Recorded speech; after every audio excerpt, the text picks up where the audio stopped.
ನಮಸ್ಕಾರ ಸ್ನೇಹಿತರೆ, ಬನ್ನಿ ಬ್ರೌನ್ ಬ್ರೆಡ್ ಕಸ್ಟರ್ಡ್ ಅಥವಾ ಶಾಹಿ ಟುಕ್ಡ ಅಂತ ಕರೀತಾರೆ. ಮಾಡೋದು ಹೇಗೆ ನೋಡೋಣ. ಇಲ್ಲಿ ಬ್ರೌನ್ ಬ್ರೆಡ್ ತೊಗೊಂಡಿದ್ದೀನಿ, ತುಂಬ ಹೆಲ್ದಿ. ಅರ್ಧ ಲೀಟ್ರ್ ಹಾಲು ತೊಗೊಂಡಿದ್ದೀನಿ, ಗಟ್ಟಿ ಹಾಲು ನಂದಿನಿದು, ಆರೆಂಜ್ ಕಲರ್ ಪ್ಯಾಕೆಟ್ ಬರುತ್ತಲ್ಲ ಅದು. ಅರ್ಧ ಲೀಟ್ರ್ ಹಾಲನ್ನ ಒಂದು ಸೌಟ್ ಹಾಕ್ಬಿಟ್ಟು ಸಣ್ಣ ಊರಿನಲ್ಲಿ ಕುದಿಯೋಕ್ಕೆ ಇಟ್ಬಿಡೋಣ. ಇದು ಸ್ವಲ್ಪ ಇಂಗಿ ಸ್ವಲ್ಪ ಗಟ್ಟಿಯಾಗಬೇಕು. ನೋಡಿ, ಆರೆಂಜ್ ಕಲರ್ ಪ್ಯಾಕೆಟ್ ತೊಗೊಂಡಿದ್ದೀನಿ ಅಂತ ತೋರಿಸ್ತಾ ಇದ್ದೀನಿ. ಈಗ ಇದನ್ನು ಒಲೆ ಮೇಲಿಟ್ಟು ಸಿಮ್ಮಲ್ಲಿ ಇಡೋಣ. ಸಿಮ್ಮಲ್ಲಿ ಇಟ್ಬಿಟ್ಟು ಒಂದು ಸೌಟ್ ಹಾಕ್ಬಿಟ್ಟು ಚೆನ್ನಾಗಿ ಕುದೀಲಿ. ಕುದ್ದು ಇಂಗಬೇಕದು. ನೋಡಿ, ಹೀಗೆ ಉಕ್ಕು ಬರುವಾಗ ಒಂದು ಸೌಟ್ ಹಾಕಿಬಿಟ್ರೆ ಉಕ್ಕೋದು ತಪ್ಪತ್ತೆ. ಉಕ್ಕೋದನ್ನು ಅವಾಯ್ಡ್ ಮಾಡ್ಬೋದು. ಈ ಥರ ಆವಾಗವಾಗ ಒಂದೊಂದು ಸಲ ಸೌಟಲ್ಲಿ ಹಿಂಗೆ ತಿರುಗಿಸ್ತಾಯಿದ್ರೆ ಅದು ಕಡಿಮೆ ಆಗುತ್ತೆ. ಇವಾಗ ಬ್ರೆಡ್ಡನ್ನ ಟ್ರಯಾಂಗಲ್ ಆಗಿ ಕಟ್ ಮಾಡ್ಕೊಳ್ಳೋಣ. ಒಂದು ಸ್ಲೈಸ್ ಮೇಲೆ ಇಂಟು ಶೇಪ್ ಹಾಕಿದ್ರೆ ಟ್ರಯಾಂಗಲ್ ಆಗುತ್ತೆ. ನೋಡಿ, ಇದು ತುಂಬ ದೊಡ್ಡ ಪೀಸು ಅನಿಸಿದ್ರೆ ಇದನ್ನು ಇನ್ನೊಂದು ಸಲ ಟ್ರಯಾಂಗಲಾಗಿ ಕಟ್ ಮಾಡ್ಕೊಳ್ಳೋಣ. ಚಿಕ್ಕ ಪೀಸ್ ಆಗುತ್ತೆ. ಈ ಥರ ನಾನೊಂದು 4 ಸ್ಲೈಸಿಗೆ ಮಾತ್ರ ಮಾಡ್ತಾಯಿದ್ದೀನಿ. ಇದು ಒಂದು 5-6 ಜನ ತಿನ್ಬೋದು ಅಷ್ಟಾಗುತ್ತೆ. ಪುಟ್ಟದಾಗಿ ಟ್ರಯಾಂಗಲಾಗಿ ಕಟ್ ಮಾಡ್ಕೊಂಡಿದ್ದೀನಿ.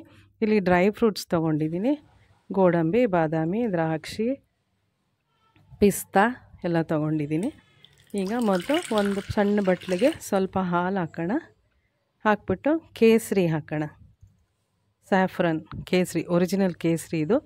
ತುಂಬ ಚೆನ್ನಾಗಿರುತ್ತೆ. ಕೇಸರಿ ಎಷ್ಟು ಉಪಯೋಗಿಸಿದ್ರೆ ಆರೋಗ್ಯಕ್ಕೆ ಅಷ್ಟೇ ಒಳ್ಳೆಯದು. ನೋಡಿ, ಹಾಲಿನ ಜೊತೆ ತಣ್ಣಗಿರೋ ಹಾಲಿಗೆ ಹಾಕ್ಕೊಳ್ಳೋಣ, ಬಿಸಿ ಹಾಲಿಗೆ ಹಾಕ್ಕೊಳ್ಳೋದು ಬೇಡ. ಹಾಕ್ಬಿಟ್ಟು ಹಿಂಗೆ ಮಿಕ್ಸ್ ಮಾಡಿ ಪಕ್ಕಕ್ಕೆ ಎತ್ತಿಟ್ಬಿಡೋಣ. ನೋಡಿ, ಇದು ರೆಡಿ ಆಯಿತು. ಪಕ್ಕಕ್ಕಿಡೋಣ. ಸಕ್ಕರೆ ಇಲ್ಲದೆ ಮಾಡೋವಂಥ ಸ್ವೀಟ್ ಇದು. ಯಾರೆಲ್ಲ ನನ್ನ ಚಾನಲ್ಗೆ ಇವಾಗ ಬಂದಿದ್ದೀರಾ ದಯವಿಟ್ಟು ಸಬ್ಸ್ಕ್ರೈಬ್ ಮಾಡಿ. ಇನ್ನೊಂದು ಸಣ್ಣ ಬಟ್ಲಲ್ಲಿ ಒಂದು ಸ್ವಲ್ಪ ಹಾಲು ತೊಗೊಂಡು ಇದಕ್ಕೆ ನಾನು ವೆನಿಲಾ ಕಸ್ಟರ್ಡ್ ಯೂಸ್ ಮಾಡ್ತಾಯಿದ್ದೀನಿ. ಅರ್ಧನೇ ಸ್ಪೂನ್ ಸಾಕು. ಇದನ್ನು ಹಾಲಲ್ಲಿ ಚೆನ್ನಾಗಿ ಕದರಿ ಪಕ್ಕಕ್ಕೆ ಎತ್ತಿಟ್ಕೊಳ್ಳೋಣ. ನೋಡಿ, ಗಂಟಿಲ್ದಂಗೆ ಕದರಿ ಪಕ್ಕಕ್ಕೆ ಎತ್ತಿಟ್ಕೊಳ್ಳೋಣ. ಮತ್ತು ಇನ್ನೊಂದು ಸಣ್ಣ ಬಟ್ಲು ತೊಗೊಳ್ಳೋಣ. ಅದರಲ್ಲಿ ಒಂದು ದೊಡ್ಡ ಸ್ಪೂನಷ್ಟು ಕೋವಾ ಹಾಕ್ಕೊಳ್ಳೋಣ. ಇದಕ್ಕೆ ಸ್ವಲ್ಪ ಬೆಚ್ಚಗಿರೋ ಹಾಲು ಹಾಕ್ಬಿಟ್ಟು ಅದನ್ನು ಚೆನ್ನಾಗಿ ಕಲಸಿ ಪಕ್ಕಕ್ಕೆ ಎತ್ತಿಡೋಣ. ಹಾಲು ಹಾಕೋದು ತೋರಿಸ್ತೀನಿ. ಸ್ವಲ್ಪ ಹಾಲು ಹಾಕೋದು, ಎಲ್ಲನೂ ಸ್ವಲ್ಪನೇ ಸಾಕು. ಒಂದು 4 ಸ್ಲೈಸಿಗೆ ಮಾಡಿದ್ರೆ ತುಂಬಾ ಆಗುತ್ತೆ.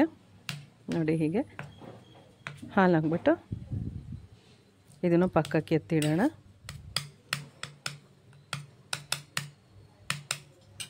ಎಲ್ಲ ಗಮ್ಮಂತ ಚೆನ್ನಾಗಾಗುತ್ತೆ.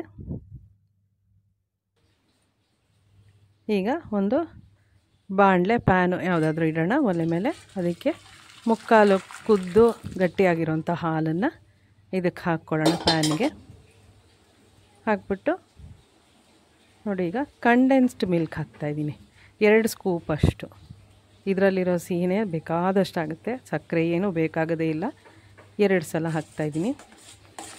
ಚೆನ್ನಾಗಿ 2 ದೊಡ್ಡ ಸ್ಪೂನಷ್ಟು ಹಾಕ್ಬಿಟ್ಟು ಎಲ್ಲ ಚೆನ್ನಾಗಿ ಮಿಕ್ಸ್ ಮಾಡೋಣ. ಕುದಿ ಬರಲಿ.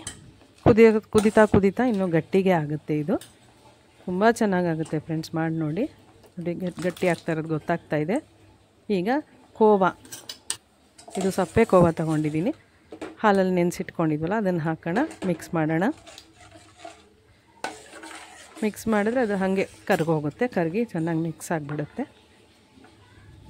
ಕುದಿತಾನೆ ಇರಲಿ. ಸಣ್ಣ ಊರಿನಲ್ಲಿ ಇಟ್ಕೊಳ್ಳೋಣ. ಈಗ ಕಸ್ಟರ್ಡು ಕದ್ರಿಟ್ಕೊಂಡಿದ್ವಲ್ಲ ಅದನ್ನು ಹಾಕೋಣ. ಕಸ್ಟರ್ಡ್ ಹಾಕಿದ್ರೆ ಇದು ಇನ್ನೂ ಗಟ್ಟಿ ಮಾಡುತ್ತೆ, ಹಾಗೆ ರುಚಿನೂ ಹೆಚ್ಚಿಸುತ್ತೆ, ಒಳ್ಳೆ ಟೆಕ್ಸ್ಚರ್ ಕೊಡುತ್ತೆ. ಈಗ ಕೇಸರಿ ದಳ ನೆನೆಸಿಟ್ಕೊಂಡಿದ್ವಲ್ಲ ಹಾಲಲ್ಲಿ ಅದನ್ನು ಹಾಕ್ಬಿಡೋಣ. ಎಲ್ಲ ಚೆನ್ನಾಗಿ ಮಿಕ್ಸ್ ಮಾಡೋಣ. ಸಣ್ಣ ಊರಿನಲ್ಲೇ ಹೀಗೆ ಅವಾಗವಾಗ ಕೆದಕ್ತಾನೆ ಇರಬೇಕು. ಹಾಗೆ ಬಿಟ್ಬಿಟ್ರೆ ತಳ ಸೀದೋಗುತ್ತೆ.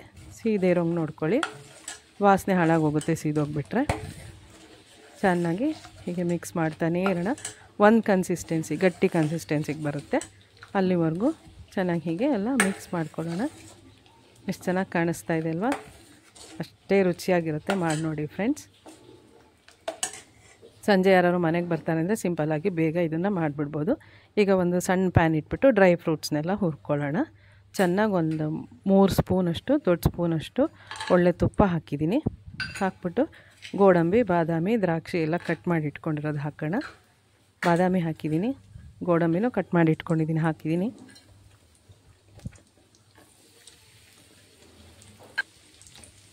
ನೋಡಿ, ಎಲ್ಲ ಡ್ರೈ ಫ್ರೂಟ್ಸ್ ಹಾಕ್ಕೊಳ್ಳೋಣ. ಯಾವ ಡ್ರೈ ಫ್ರೂಟ್ಸ್ ಇರುತ್ತೋ ಮನೇಲಿ ಅದೆಲ್ಲ ತೊಗೊಳ್ಳಿ. ದ್ರಾಕ್ಷಿನೂ ಹಾಕ್ತಾಯಿದ್ದೀನಿ. ಅದು ಬ್ಲೂಬೆರ್ರಿ ಹಾಕಿರೋದು ಇನ್ನೊಂದು. ಎಲ್ಲನೂ ಹಾಕಿ ಪಿಸ್ತಾನು ಸ್ವಲ್ಪ ಹಾಕಿದ್ದೀನಿ.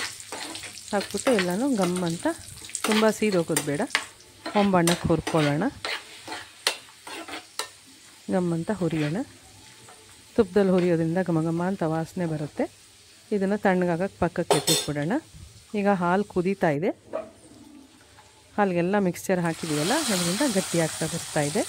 ಇದಕ್ಕೆ ಹುರಿದಿಟ್ಕೊಂಡಿರೋ ಡ್ರೈ ಫ್ರೂಟ್ಸ್ ಎಲ್ಲ ಹಾಕ್ಬಿಡೋಣ. ನೋಡಿ ಏನು ಚೆನ್ನಾಗಿ ಕಾಣಿಸ್ತಾ ಇದೆ. ಚೆನ್ನಾಗಿ ಮಿಕ್ಸ್ ಮಾಡೋಣ. ಆ ಪ್ಯಾನಲ್ಲಿರೋ ಜಿಡ್ಡು ಹಾಲಿಗೆ ಬಂದುಬಿಡಲಿ. ಹಾಗೆ ಒಂಚೂರು ಹಾಲು ಬಗ್ಗಿಸಿ ತೆಕ್ಕೊಳ್ಳೋಣ. ನೋಡಿ ಚೆನ್ನಾಗಿ ಮಿಕ್ಸ್ ಮಾಡೋಣ. ನೋಡಿ ಯಾವ ಥರ ಗಟ್ಟಿ ಆಯಿತು. ತುಂಬಾ ಚೆನ್ನಾಗಾಗುತ್ತೆ, ತುಂಬ ರುಚಿಯಾಗಿರುತ್ತೆ. ಮಕ್ಕಳಿಗಂತೂ ಭಾಳ ಇಷ್ಟ ಆಗುತ್ತೆ, ದೊಡ್ಡವ್ರಿಗೂ ಅಷ್ಟೇ ಇಷ್ಟ ಆಗುತ್ತೆ. ನೋಡಿ ಇದನ್ನು ರೆಡಿ ಮಾಡಿ ಇಟ್ಕೊಂಬೋಣ. ಇವಾಗ ಒಂದು ಪ್ಯಾನ್ ಇಡೋಣ. ಬ್ರೆಡ್ ಮಾಡ್ಕೊಂಡಿದ್ವಲ್ಲ, ಸೊ ಒಂದು 4-5 ಸ್ಪೂನು ಚೆನ್ನಾಗಿ ತುಪ್ಪ ಹಾಕೋಣ. ನಾನಿಲ್ಲಿ ಫುಲ್ಲು ಮುಳುಗಿಸಿ ಕರೀತಾ ಇಲ್ಲ. ಬ್ರೆಡ್ಡನ್ನ ತುಪ್ಪದ ಮೇಲೆ ಜೋಡಿಸ್ಬಿಟ್ಟು ಎರಡೂ ಕಡೆ ಒಳ್ಳೆ ಹೊಂಬಣ್ಣಕ್ಕೆ ಬರೋ ಹಾಗೆ ಮಾಡ್ಕೊಳ್ಳೋಣ. ನೋಡಿ ಈಗ ಚೆನ್ನಾಗಿ ತುಪ್ಪ ಹಾಕ್ತಾಯಿದ್ದೀನಿ. ಒಳ್ಳೆ ನಂದಿನಿ ತುಪ್ಪನೇ ಯೂಸ್ ಮಾಡಿದ್ದೀನಿ. ಘಮ ಘಮ ಅಂತಿರುತ್ತೆ. ಈಗ ಸಣ್ಣ ಸಣ್ಣದಾಗಿ ಟ್ರಯಾಂಗಲ್ ಮಾಡಿ ಇಟ್ಕೊಂಡಿರೋ ಬ್ರೆಡ್ಡನ್ನ ಇದ್ರ ಮೇಲೆ ಹಾಕಿ ಎರಡೂ ಕಡೆ ಚೆನ್ನಾಗಿ ಹೊಂಬಣ್ಣ ಬರೋ ಹಾಗೆ ಹುರ್ಕೊಳ್ಳೋಣ. ಒಂದೊಂದೇ ನಿಧಾನಕ್ಕೆ ಮಾಡೋಣ. ಸಣ್ಣ ಊರಿನಲ್ಲೇ ಮಾಡೋಣ. ಲೋ ಫ್ಲೇಮ್ ಮೇಲೇ, ಹೈ ಬೇಡ. ಹೈ ಮಾಡಿಬಿಟ್ರೆ ಸೀದೋಗುತ್ತೆ. ನಿಮಗೆ ಇದು ಜಿಡ್ಡು ಜಾಸ್ತಿ ಅನ್ನಿಸ್ತು ಅನಿಸಿದ್ರೆ ಬೇಕಾದ್ರೆ ಸುಮ್ಮನೆ 2 ಕಡೆನೂ ತುಪ್ಪ ಸವರ್ಬಿಟ್ಟು ಟೋಸ್ಟ್ ಮಾಡ್ತೀವಲ್ಲ, ಆ ಥರ ಮಾಡ್ಕೊಂಬಿಡ್ಬೋದು. ಈ ಥರ ಕರಿಯೋದ್ರಿಂದ ಇನ್ನೂ ಒಳ್ಳೆ ರುಚಿ ಬರುತ್ತೆ. ಒಳ್ಳೆ ತುಪ್ಪ ಆಗಿರೋದ್ರಿಂದ ತುಂಬಾ ರುಚಿಯಾಗಿರುತ್ತೆ. ಮಾಡಿ ನೋಡಿ ಫ್ರೆಂಡ್ಸ್. ದಯವಿಟ್ಟು ಕಾಮೆಂಟ್ ಮಾಡಿ, ಕಾಮೆಂಟ್ ಬಾಕ್ಸಲ್ಲಿ ತಿಳಿಸಿ ಇನ್ನೇನು ಚೇಂಜ್ ಮಾಡ್ಬೋದಿತ್ತು ಅಂತ. ನೋಡಿ ಬ್ರೆಡ್ಡು ಪುಟ್ಟದಾಗಿ ಟ್ರಯಾಂಗಲ್ ರೆಡಿಯಾಗಿದೆ. ಇದನ್ನು ಜೋಡಿಸ್ಬಿಟ್ಟು ಇವಾಗ ನಾವು ಮಾಡಿಟ್ಕೊಂಡಿರೋ ಹಾಲು ಇದ್ರ ಮೇಲೆ ಹಾಕ್ಬಿಟ್ಟು ಸ್ವಲ್ಪ ಒಂದು ಅರ್ಧ ಗಂಟೆ ಬಿಟ್ಟುಬಿಟ್ರೆ ಚೆನ್ನಾಗಿ ನೆಂದು ಒಳ್ಳೆ ಟೇಸ್ಟು, ಒಳ್ಳೆ ಟೆಕ್ಸ್ಚರು. ನೋಡಿ ಇದ್ರ ಮೇಲೆ ಮಾಡಿಟ್ಕೊಂಡಿರೋ, ಬೇಕಾದರೆ ಒಂಚೂರು ನಿಮಗೆ ಸ್ವೀಟ್ ಕಡಿಮೆ ಅಂತ ಅನಿಸಿದ್ರೆ ಬಾದಾಮ್ ಪೌಡ್ರು ಸಿಗುತ್ತಲ್ಲ ರೆಡಿ, ಅದನ್ನು 1 ಸ್ಪೂನಷ್ಟು ಹಾಕ್ಕೊಂಡ್ರೆ ಅದರಲ್ಲಿರೋ ಸ್ವೀಟು ಬಂದುಬಿಡುತ್ತೆ. ನೋಡಿ ಫ್ರೆಂಡ್ಸ್ ಏನು ಚೆನ್ನಾಗಿದೆ. ಆ ಹಾಲು ಅಷ್ಟೇ ಘಮ ಘಮ ಅಂತ ಇದೆ. ಬ್ರೆಡ್ಡು ತುಪ್ಪದಲ್ಲಿ ಕರೆದಿರೋದ್ರಿಂದ ಚೆನ್ನಾಗಿ ಘಮ ಘಮ ಅಂತಿದೆ. ಎಲ್ಲನೂ ಹಾಕ್ಬಿಟ್ಟು ಒಂದು ಸ್ವಲ್ಪ ಹೊತ್ತು ಬಿಟ್ಬಿಡೋಣ. ರೆಡಿನೇ ಆಗೋಯ್ತು ಫ್ರೆಂಡ್ಸ್. ದಯವಿಟ್ಟು ನನ್ನ ಈ ರೆಸಿಪಿ ಇಷ್ಟ ಆಗಿದ್ದರೆ ಲೈಕ್ ಮಾಡಿ, ಶೇರ್ ಮಾಡಿ. ಬಿಸಿ ಬಿಸಿಯಾಗಿ ತಿನ್ನೋಕ್ಕೂ ಚೆನ್ನಾಗಿರುತ್ತೆ. ಫ್ರೀಸ್ ಮಾಡಿ ಫ್ರಿಜ್ಜಲ್ಲಿಟ್ಟು ಆಮೇಲೆ ತಿನ್ನೋಕ್ಕೂ ಚೆನ್ನಾಗಿರುತ್ತೆ. 2 ಥರದ್ರಲ್ಲೂ ಉಪಯೋಗಿಸ್ಬೋದು. ನೋಡಿ ಏನು ಸಖತ್ತಾಗಿದೆ. ಬ್ರೆಡ್ಡು ಹಾಗೆ ಅದರಲ್ಲೇ ನೆನೆಯುತ್ತೆ. ಪಿಸ್ತಾ, ಬಾದಾಮಿ, ಗೋಡಂಬಿ, ದ್ರಾಕ್ಷಿ ಎಲ್ಲ ಹಾಕಿರೋದು ಚೆನ್ನಾಗಿ ಕಾಣಿಸ್ತಾ ಇದೆ. ಒಂಚೂರು ಚೆರ್ರಿನೂ ಇತ್ತು ಮನೇಲಿ, ಅದನ್ನು ಇಟ್ಬಿಡ್ತೀನಿ. ಅದನ್ನು ಹಾಕಿಬಿಟ್ರೆ ಚೆನ್ನಾಗಿ ಕಾಣುತ್ತೆ. ನೋಡಿ ಏನು ಸಖತ್ತಾಗಿದೆ. ನೋಡೋಕ್ಕೆ ಎಷ್ಟು ಚೆನ್ನಾಗಿದೆಯೋ ತಿನ್ನೋಕ್ಕೂ ಅಷ್ಟೇ ಚೆನ್ನಾಗಿರುತ್ತೆ. ಟ್ರೈ ಮಾಡಿ ಫ್ರೆಂಡ್ಸ್. ಮಾಡಿಬಿಟ್ಟು ಕಾಮೆಂಟ್ ಬಾಕ್ಸಲ್ಲಿ ದಯವಿಟ್ಟು ಕಾಮೆಂಟ್ ಮಾಡಿ. ಪೇಷನ್ಸಿಂದ ನನ್ನ ಈ ರೆಸಿಪಿ ವಾಚ್ ಮಾಡಿದ್ದಕ್ಕೆ thank you so much friends. ನೋಡಿ ಹಾಕ್ತಾ ಇರುವಾಗಲೇ ತಿನ್ನಬೇಕು ಅನಿಸುತ್ತೆ. ಬ್ರೆಡ್ ಇಲ್ಲದೇನೋ ಹಾಗೇನೂ ತಿನ್ನೋಕ್ಕೂ ಚೆನ್ನಾಗಿರುತ್ತೆ. ಬಾಸುಂದಿ ಥರ ಇನ್ನೊಂಚೂರು ಗಟ್ಟಿ ಮಾಡ್ಕೊಂಬಿಟ್ರೆ ಬಾಸುಂದಿ ಆಗೋಗುತ್ತೆ. ಕ್ರೀಮು ಹಾಕಿ ಇನ್ನೂ ಮಿಕ್ಸ್ ಮಾಡ್ಬೋದು. ನೋಡಿ ಏನು ಚೆನ್ನಾಗಿದೆ ಅಲ್ವಾ ಫ್ರೆಂಡ್ಸ್. ಇಷ್ಟ ಆಯಿತಾ? ಲೈಕ್ ಮಾಡಿ, ಶೇರ್ ಮಾಡಿ, ಸಬ್ಸ್ಕ್ರೈಬ್ ಮಾಡೋದು ಮರಿಬೇಡಿ. ಯಾರೆಲ್ಲ ನನ್ನ ಚಾನಲ್ ಇವಾಗ ನೋಡ್ತಿದ್ದೀರಾ, ಇಲ್ಲ ಸಬ್ಸ್ಕ್ರೈಬ್ ಮಾಡ್ಕೊಳ್ದೆ ನೋಡ್ತಿದ್ದೀರಾ ಅಂಥವ್ರು ದಯವಿಟ್ಟು ಸಪೋರ್ಟ್ ಮಾಡಿ ಸ್ನೇಹಿತರೆ. Thank you so much. ಎಲ್ಲರಿಗೂ ಹೊಸ ವರ್ಷದ ಶುಭಾಶಯಗಳು, ಸಂಕ್ರಾಂತಿ ಶುಭಾಶಯಗಳು. ಇಷ್ಟ ಆಯಿತು ಅಂತ ಅನ್ಕೋತೀನಿ. Thank you friends. Thanks for watching. ನೋಡಿ ಎಷ್ಟು ಚೆನ್ನಾಗಿದಲ್ವ. ಈ 2 ತಟ್ಟೆ ಆಗೋಷ್ಟು ಆಯಿತು. ಇದು ಒಂದು 4-5 ಜನ ಆರಾಮಾಗಿ ತಿನ್ನೋಕ್ಕೆ ಸಾಕಾಗುತ್ತೆ ಖಂಡಿತ. ನೋಡಿ ಹೀಗಾಗುತ್ತೆ. Thank you. ನನ್ನ ರೆಸಿಪಿ ವಾಚ್ ಮಾಡಿದ್ದಕ್ಕೆ ತುಂಬ ಧನ್ಯವಾದಗಳು. Thank you. ಮುಂದೇನೂ ಅನೇಕ ರೆಸಿಪಿ ಹೀಗೆ ಹಾಕ್ತಾ ಹೋಗ್ತೀನಿ. ಲೈಕ್ ಮಾಡಿ, ಶೇರ್ ಮಾಡಿ, ಸಬ್ಸ್ಕ್ರೈಬ್ ಮಾಡಿ ಫ್ರೆಂಡ್ಸ್. Thank you so